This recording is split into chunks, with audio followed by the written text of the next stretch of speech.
Hey everybody, on today's episode, we're going to be installing this Undermount water pump bracket and a Northwest Conversions Undermount water tank. Stay tuned. Hey everybody, Matt here for AVC and welcome back to the shop. Like we said in the intro, today we're going to be working underneath the van. We're going to be mounting our water pump bracket, we're going to be mounting our water pump, and we're going to be mounting a 24-gallon Undermount water tank. This is just part one of our plumbing series for our 2025 show van. So if you haven't subscribed yet, go ahead and hit that subscribe button so you can make sure you see part two. If you're interested in getting a build like this from us here at AVC, go ahead and use that link in the description below and reach out to our team and we'll get your project started. So with that, let's go ahead and head into the showroom and talk about this new water pump bracket. Since we're mounting an Undermount water tank on this build out, I wanted to build a way to mount the pump low next to the water tank because a lot of times these water pumps have a tough time priming water up and out of a tank like that. So we developed this Undermount water tank bracket. So this is a three-piece design, and the first piece here is going to get permanently mounted into the back of your Transit. Now this is going to mount at the very rear driver's side of your vehicle, and it's going to be behind the rear tire. And it seemed like a good place to locate this because all the water fittings coming off that Undermount water tank are on that driver's side. And then if we need to send water to another location in the van, it's a really easy place to cross over and bring water up through the passenger side. So this piece is going to get permanently mounted inside the vehicle, and it has a couple of body panel holes here that are going to line up with some of the holes in your vehicle, and you're going to see us install that here in just a few minutes. But after this is installed, then your water pump is going to mount to the secondary bracket. Now the secondary bracket has a couple of different options here. We are using the FlowJet water pump, and I like this one because it has these quick disconnects. So after we take this whole thing apart and take it off the van in the winter, I can just quick disconnect all the water fittings, and I don't need a tool at all to do this. The water pump is going to mount onto this bracket. So the water pump bracket is going to insert into the permanently mounted bracket under the van. And as that inserts and slides in, we're going to secure that with one Allen bolt, or one Allen key here down at the very bottom. All right, now that's going to hold those two pieces together, and here it's functional. So when the water pump is on here, now we can do all of our plumbing fittings, everything like that. Then, when we're all done with our fittings and everything, we can go ahead and mount the mud guard, and that's going to go over the top. The mud guard you see here is going to through bolt past the water pump bracket, and everything is going to be much more secure once that mud guard is in place. Because this is right behind your rear tire, we wanted a way to protect it from rocks and debris. We also wanted a way to keep it a little bit cleaner, and when it's all powder coated black, you don't really see it from behind that rear wheel, and it's nice and undercover. Now that you get the idea behind this removable water pump bracket, let's go ahead, jump out to the van, and get this project started. Our first step is going to be mounting this van side plate. So to do that, we're going to be using these small holes and some stainless steel self-tappers. We're going to go ahead and mount that into the vehicle. These holes here and this one right here are alignment holes, and those are going to line up with body panel holes that are in the van. Now these two lower holes are actually taped over from the factory. That's just to keep water from getting inside those body panels, so we're going to leave that tape in place. No reason to remove it. Everything fits super tight, so I know it fits correctly once I slide it up in there. The other thing to know is that I'm going to add some adhesive to the back of this. I'm never going to remove this plate from my van, so I don't mind putting some extra adhesive in here. It's just going to lock that thing in there for the long term. You don't have to do that in your build. That one's up to you. Another side note, if you want to put this in a little bit more robustly into your vehicle, that's 100% up to you. You can use these same holes and you can match drill them into the van. You can put a riv nut in the vehicle itself and then through bolt everything in there. I think it's kind of overkill, so we're not going to go ahead and do that. It's also a lot quicker to just go ahead and screw this panel in. I know it's going to be strong enough, so we're happy with that. So let's climb under the van and get it done. I'm going to install this in here in place. Okay, you can see it's a pretty tight fit in here. These are the body panel alignment holes here and here. Then we're just going to put our self-tappers and all these small holes into the frame rail and into the outside body panel here too. Let's go ahead and glue it up and get it installed.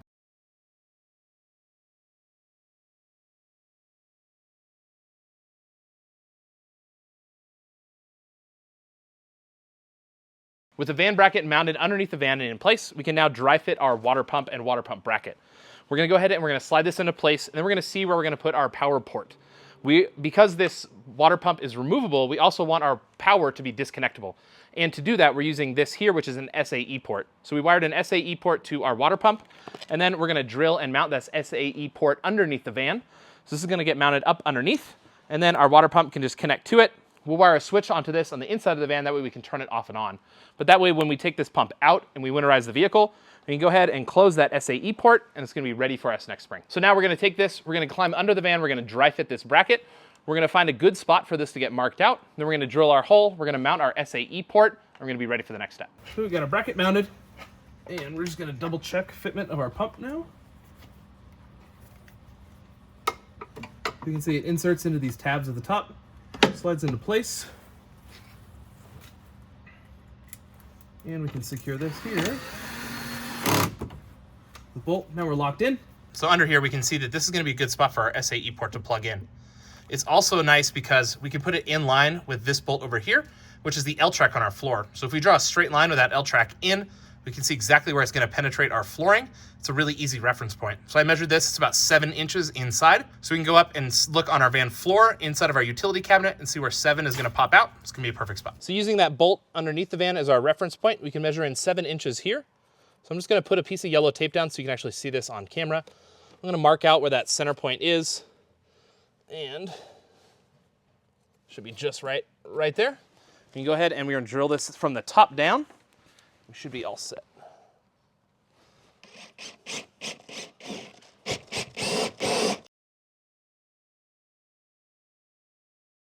We'll get this primed up and then we can install our SAE port.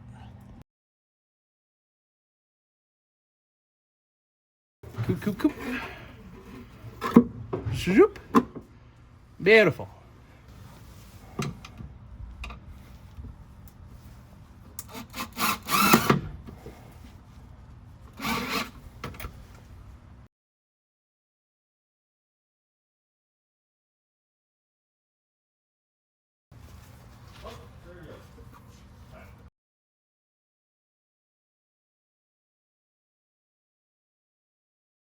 All right, now we're powered up.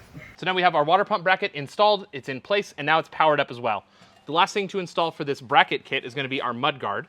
So we're gonna go ahead and we're gonna put this in for now just so you can see how it works. Then we're gonna remove it and we're gonna get the rest of this plumbing system done underneath the van. Let's jump under the van and get this piece in place.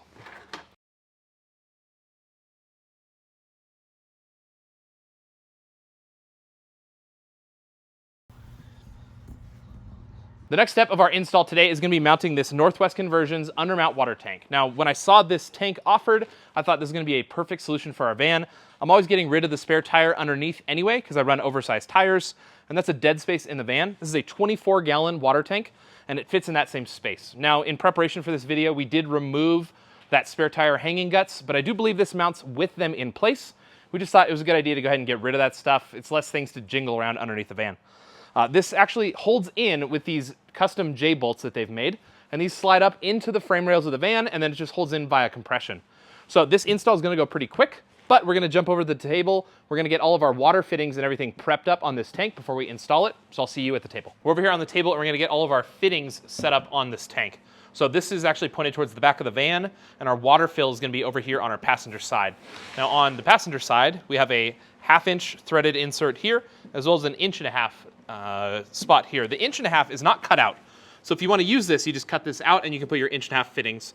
Something like a gravity fill or like a big dump valve, something like that is what's going to use this. We're going to be filling from a municipal port. So we're going to use this threaded insert here, which is a 1/2-inch thread. So I just like to take a Sharpie and mark all of my fittings and what they're going to be. So this is going to be my water fill. So I just put fill over here. Fill, okay. Then we have another 1/2-inch port on the top surface of the tank, and that's going to be my vent. So I'm just going to write vent here. Then if we swing around to the driver's side, over here on the driver's side, we have 2 1/2-inch fittings and 1 1.5-inch fitting. So this one here is going to be my supply. That's our low point of the tank, and that's what's going to go over to my water pump. So we can just put supply on this. Then this one here, we're not actually going to use. So we're just going to cap this, and I'm just going to put an X in that spot because we're not going to use that one. We're not going to use any of these 1.5-inch ports, so we can leave all of those sealed up. And we want to just go around the outside of the tank, make sure we're not missing anything else. But that looks like it. There's nothing on that bottom surface. So let's go ahead and pull these and get the right fittings in place. So I'm going to pull my fill fitting out, and in its place, we're going to put in a 1/2-inch nylon barbed fitting. To prep this barbed fitting to go in, we're going to use some Teflon tape. And we're also going to use a little bit of pipe dope on there too. So we'll get this on here right. So 3 turns around there. Okay. And then a little bit of pipe dope on the outside of this too. I worked for a plumber when I was in junior college, and he always told me to go ahead and do tape and dope all of your fittings, and you're not going to have to come and revisit to fix a leak. So we don't need a lot, especially when it's nylon into nylon, but a little bit of stuff like that is going to be perfect. All right, So we got our pipe thread tape on there, and we have our pipe dope on there.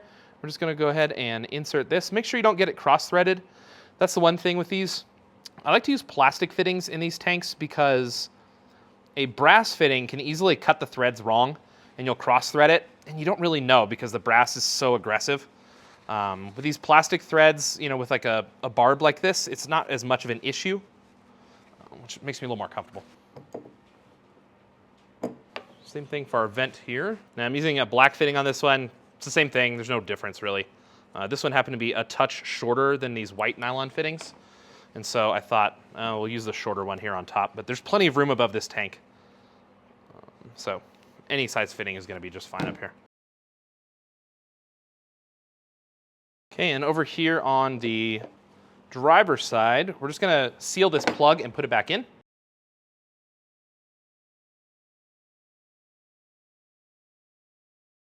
And our last one down here is gonna be our supply.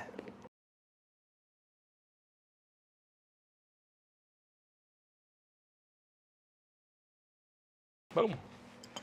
Right. All of our barb fittings are on the tank and we're ready to start adding our hoses. Now normally I do like to run PEX, but since we're under the van, we need a little more flexibility. So we're gonna be using this braided nylon hose. So to do this, we're just gonna go ahead and fit these onto our tank. Pretty simple. And then I have some clamps here, and instead of a warm drive clamp, I did find some of these bar clamps. Now these are normally used for fuel systems, so they hold a little bit higher pressure, and they just honestly seem nicer than these worm drive clamps. I'm not a big fan of worm drive clamps. So we can get it into place. I want to keep in mind that this tank is going to be mounted upside down, so I want to get these into a spot that I can always service them from outside the van if I need to. So just make sure all of my bolts are pointed straight down. That looks like that's in a good spot. There we go. Okay, there it is. All right, that is on there and nice and tight. We also set up our vent and our water supply line already, so we're ready to get this tank under the van and get it mounted. So the way this works is these J-bolts here are going to insert into the frame rail. Then there's a metal plate that goes underneath the tank, and it's going to compress everything. So we can get these bolts here at the back. And you want to get yours on your side.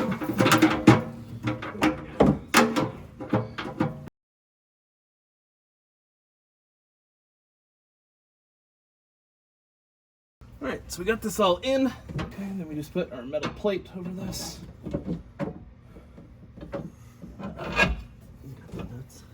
This one.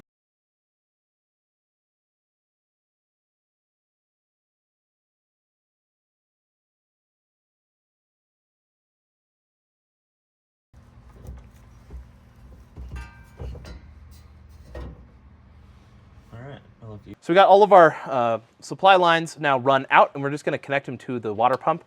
So I'm just going to measure it out here and cut it.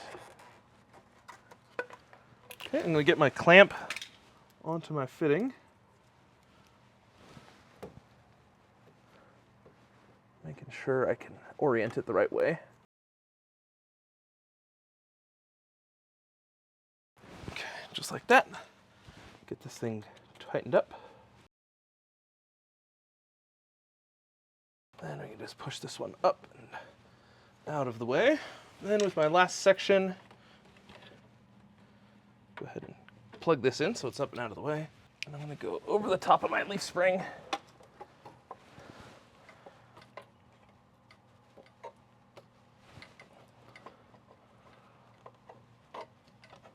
And onto my pump.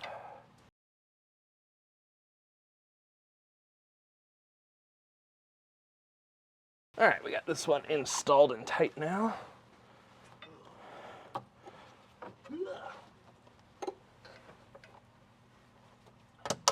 There we go. So that one is there, and now we're gonna feed this line over the top.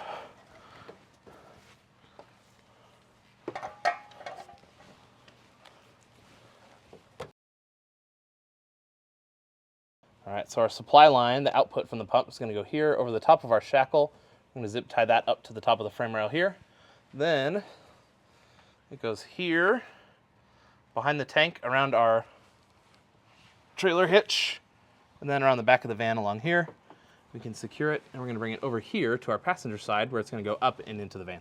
All right, everybody. Well, thanks for watching. Remember, this is just part 1 of our plumbing series. So I'm going to go ahead and zip tie all these nylon tubes on this side of the van, and you and I are both going to have to wait for part 2 to complete this water system. So if you haven't yet, hit that subscribe button, and we'll see you on the next episode.